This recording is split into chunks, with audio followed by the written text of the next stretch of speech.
Gunchbags, what's going on? It's Landon Remixes here, and it is time for the 32nd edition of Rapid Fire Reviews, the series where I go online and I talk about a slew of different albums, EPs, mixtapes, compilations that I didn't get around to doing over the last month. Though that 1 month time frame isn't exactly set in stone, as you can tell from the fact that I didn't do one in January. So in this video I'm going to be talking about album and EP releases from January and February, as well as one from December that I straight up forgot about. You've probably already noticed, but my content lately has been pretty spaced out, and a lot of that is thanks to the fact that my work schedule has just been really inconsistent. I generally like to use my days off to focus on my artist management side hustle, so if I don't get more than a day off in a row, it's hard for me to get motivated to sit down and record an entire video. Along with that, the coronavirus hysteria has made matters a lot worse, because while a lot of people are at home and staying in quarantine, I am, of course, working grocery. So obviously, I've been pretty stressed out as of late, and I feel bad for not being able to give you guys as much content as I'd like to, but I know you guys are understanding, and I appreciate that in advance. But yeah, I've got 42 albums and EPs to talk about, so let's just get right into it. Yeah, I honestly don't know how I forgot about this one, considering it was one of my favorite EPs that Monster Cat released in 2019, and honestly, it might be my favorite multi-track project Just a Gent has put out yet. The style of house music that he presents on this EP is super unique and refreshing, very vocal-centric, very ethereal, almost has like a mysterious tone to it. More than anything, I guess I'm just glad that the rest of the EP held up pretty well with the singles that previewed it, though I don't love any of these songs quite as much as Time Voyage or Open Spaces. It's a really solid EP overall. This is definitely one of the albums that I was looking forward to the most going into the new year. Lucid has released some absolutely incredible productions in the past, and I was really looking forward to seeing how that would translate in an album format. However, much like a lot of Lucid's discography from the last few years, this project is very much hit or miss. The trio tries out a lot of different things on this project, and some of it sticks pretty well, but a lot of it is just like good production backed up by some really subpar vocals, and several of the songs on the album just really aren't all that compelling, which is making it hard for me to really want to return to this project. You know, I don't mind this EP. I don't think it's that bad of a listen, and in fact, I don't really think there's a single song on it that I just had an absolute distaste for or anything like that. On the other hand, in my opinion, most of the songs on this EP don't really come anywhere close to some of Dyro's more compelling work. I do, though, see how in the context of the modern EDM landscape, specifically what's going on in Big Room and Electro House, a lot of people could really enjoy this thing, and if you're into that style of dance music a lot, then I'd probably suggest listening through it. Honestly, there's not a lot that I can say about this album, both in a negative and a positive sense. It's nothing super compelling, nothing I haven't heard before, but at the same time, I can see how people would enjoy this, especially if you're into that more chill and down-tempo style of electronic music. It's a very soothing listen. I had such a hard time listening through this EP, and not because I think the mixing or the production on it was particularly bad. I mean, I think Nitti, for what it's worth, is a very talented producer. I absolutely adore his Lights remix mashup that he did a while ago, but honestly, this EP is like everything that I hate about festival bass music rolled into one package. Repetitive vocal shouts, crappy, uninspired, simplistic dubstep drops. Yeah, I'm not too crazy about this EP, and I honestly can't even see myself revisiting it one more time in the future, but I have to admit that this is such a great step in the right direction when it comes to KLOUD's production. It feels much more on brand, cohesive, and I guess just generally well put together than some of the stuff we've seen from KLOUD in the past, in his remixes and his covers. Even if this music is pretty much just discount Geschaffelstein, I will take it any day over some of that stuff. This EP is definitely an interesting step in a new direction for CloudNone, though I wouldn't say I like the project nearly as much as Welcome to London. I do like the kind of shift into, more housey and kind of festival sounding music. It meets somewhere in between the modern commercial EDM landscape and that kind of burial sound of, CloudNone's early tunes. So I think this is an interesting sound that could definitely work for him in the future, and I'm very interested to see how it'll develop. Yeah, I don't know about this one, especially considering some of the collaborators that are featured on this album. I really expected a lot more. The album sounds a lot more like a compilation of all these different artists that are featured on the project rather than a cohesive Zeds Dead LP. I mean, sure, there are a few compelling cuts on this album, but overall, it's just a little bit too long and too recycled to maintain my interest for its 55-minute run. This is probably, honestly, my favorite EP we've gotten from Bandlez. I'd say overall it's a good reminder that dubstep in the current landscape doesn't have to be taken so seriously. Meme Graveyard, the collaboration with Barely Alive, I think is pretty hilarious. It's definitely not the most amazing dubstep EP by any stretch, but I'd say I had fun listening to it. And here we have Underscores with his most substantial EP since Skin Purifying Treatment, and it's released by Bitbird, which is super cool. And though I definitely don't think this project is quite as compelling or especially immersive as Skin Purifying Treatment was, I do like how it kind of takes a turn for the more cheery and cute kind of sound with all these little quirky production details mixed into the formula. Would definitely recommend this one to anyone who really enjoyed that latest Doomu EP Talk, but more than anything, I'm really looking forward to seeing Underscores work more with Bitbird and hopefully release an even more substantial body of work in the near future. Gotta say, I enjoyed this album a lot more than I thought I would, though it's not absolutely like my favorite album that's released this year or anything like that. It's a great piece of modern dance music that uses a lot of retro elements, and the flow of the album is really impressive too. This EP has to be some of my favorite work Jauz has put out in literal years. It's definitely a more compelling listen than that godforsaken The Wise and the Wicked LP he put out. Though the only song on this EP that really stuck out to me and showcased Jauz coming together with another artist with really great chemistry was the collab with Frankie Nuts. I would say this EP is a step in the right direction. Yeah, I honestly wasn't expecting to get a ton out of this album, and that's probably what prevented me from wanting to listen to it for the longest time. A lot of people seem to really love Miramas's self-titled debut album, and I personally wasn't crazy about it myself. Thought it was a very formulaic pop album with not much interesting going on in its midst. So Raw Youth Collage definitely came as a pleasant surprise to me.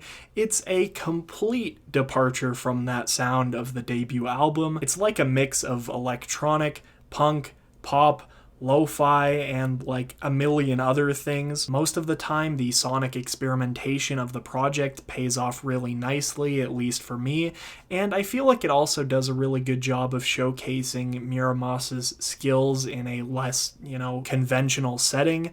I would definitely recommend this album to anyone who really enjoyed San Holo's album 1, though they're not the most crazy similar albums in the world or anything like that. A lot of the albums that I really enjoyed in RYC were also things that I enjoyed in album 1.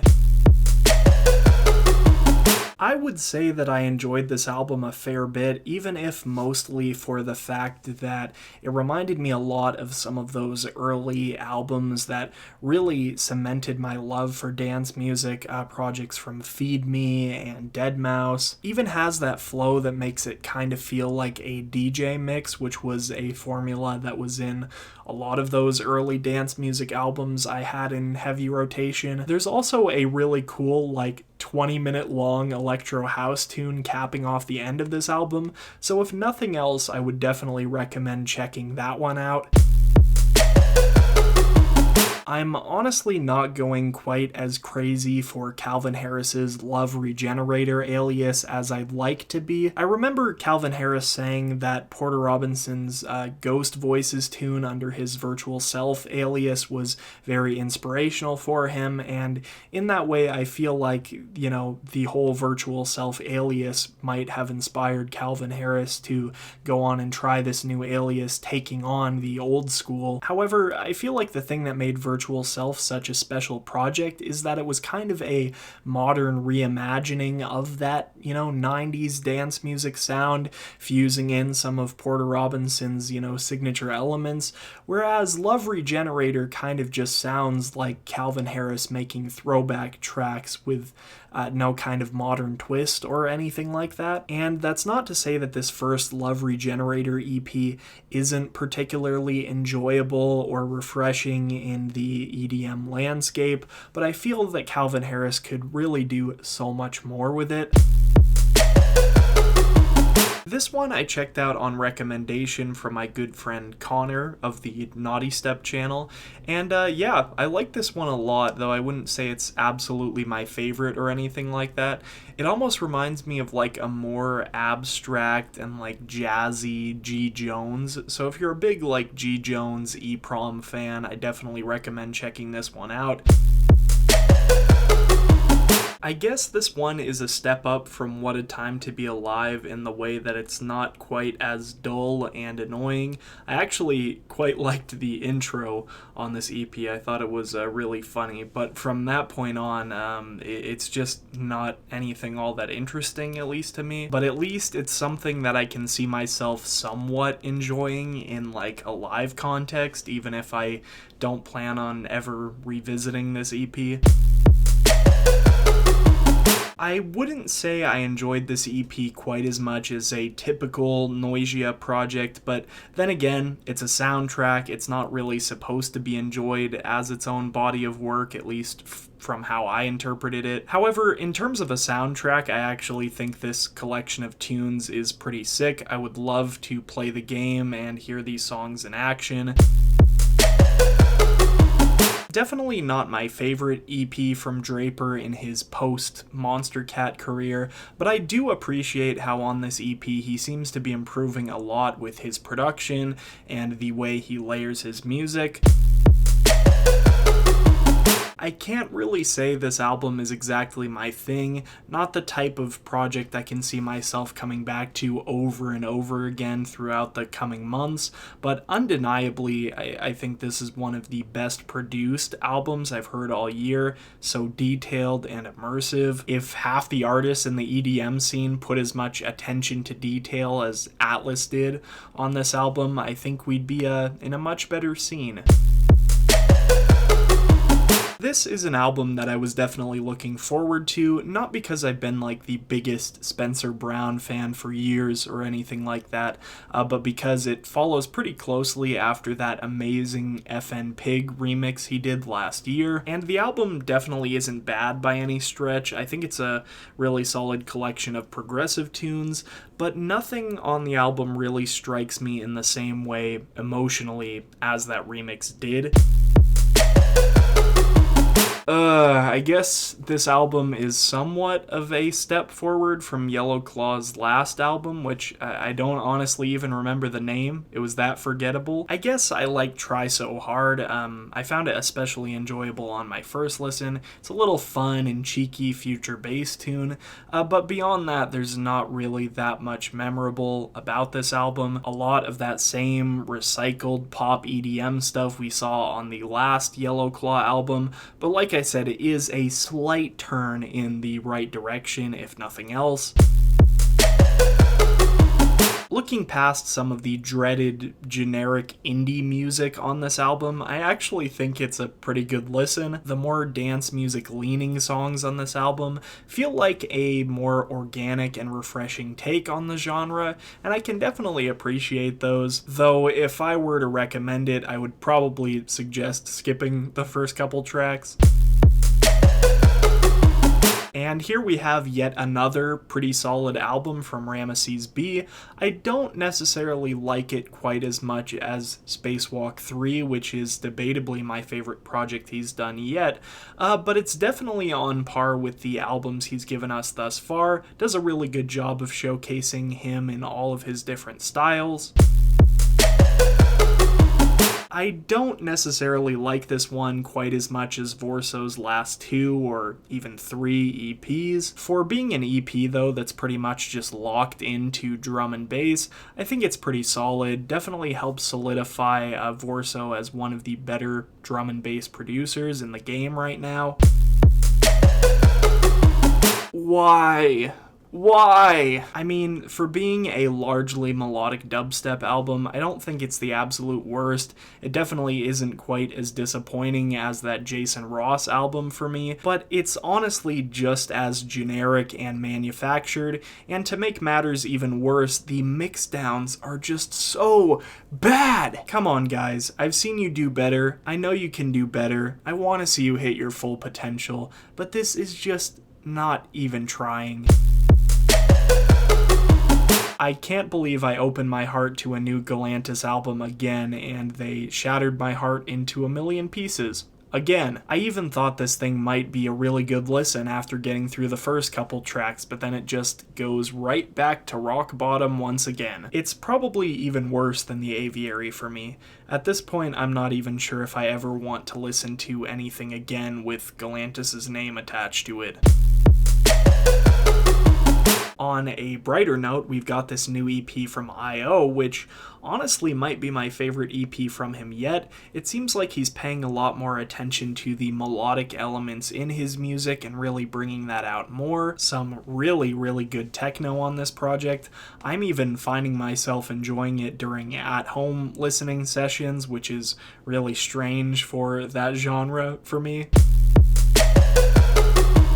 This EP isn't half bad. As usual, I really enjoy Spaghetti's angle in his production. I always think it's pretty refreshing, but there's also a lot of really commercial and cliche dubstep elements, chock to the brim on this EP. This has got to be my favorite EP that's come out this year. I don't know what else could possibly take that crown, at least at this point in the year. Glacier's style is just so refreshing for me. I love the way he blends world music elements into his songs. He's clearly so talented instrumentally. He writes some killer melodies across this EP and also brings out his voice quite a bit more than we've seen in the past. I would kill to see this man on a tour. Please make it happen. Now here's a really good compilation from one of my favorite labels featuring some of my favorite producers in the neuro scene: Hudson Lee, Vorso, Clockvice, Chi, Frequent, Aether, Copycat. You probably get my point by now. I would definitely recommend running through this compilation, especially if you're a big fan of garage and neuro, or in general, I guess, just have an appreciation for the more experimental side of electronic music. Definitely don't miss out on it.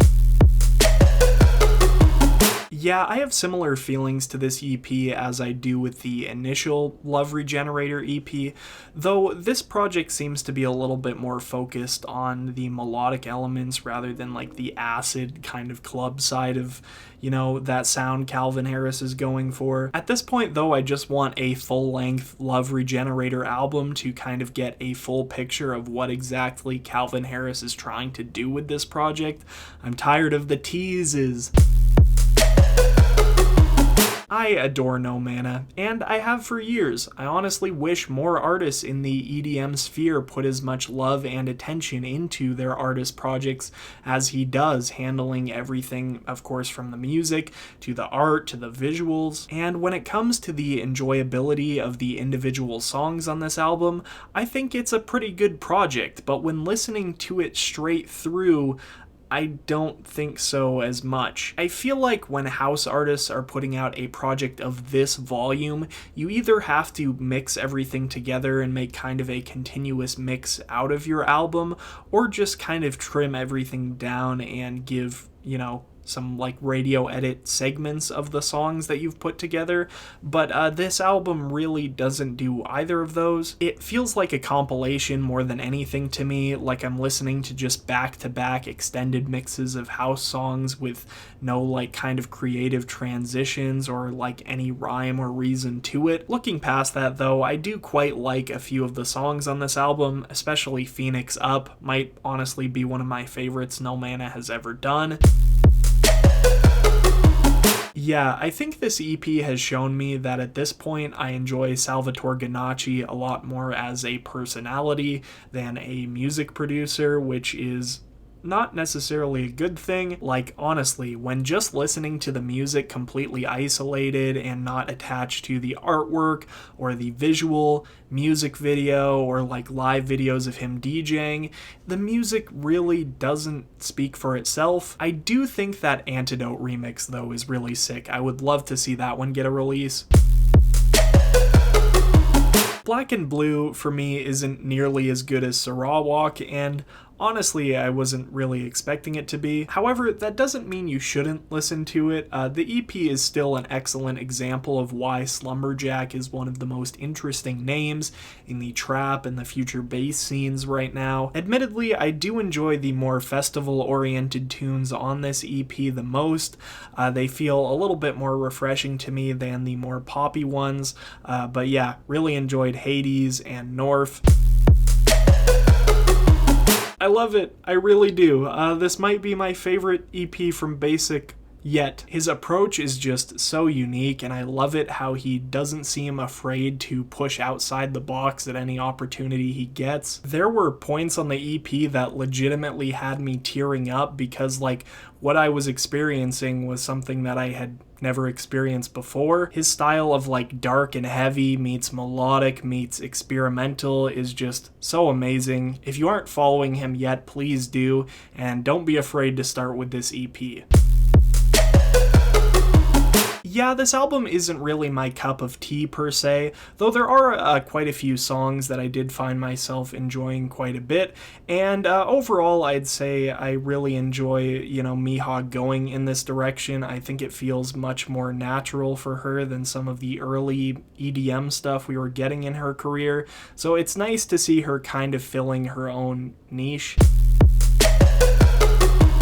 I've been seeing a lot of people complain about this EP, and honestly it wasn't that surprising to me because I've never really thought Yultron was that great to begin with. Maybe that's why I honestly enjoyed this EP more than I thought I would. I think Yultron does that kind of like Wakan bass sound better than like the, bro step he was doing for so long. Once again, I don't particularly like it, but I would be more than okay with Yultron going down this path with his music. I really wanted to enjoy this album more than I did, and I do quite like some of the little instrumental bits sprinkled across this album, probably the most enjoyable thing about the project to me. Honestly though, it's just not different enough from any of Big Gigantic's former albums for me to really find a context to enjoy this project in. On top of that, I think the production on this album could use some serious improvements.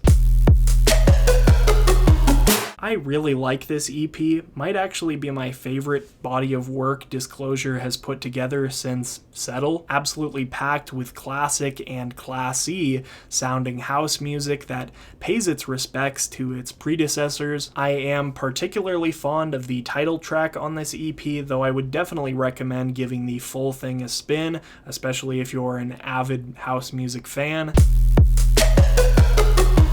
And for my last rapid fire review in this edition, I've got this new EP from The Brig called Destinations, which I don't particularly enjoy as much as The Brig's last EP, the one that was on MA and was a bit more housey.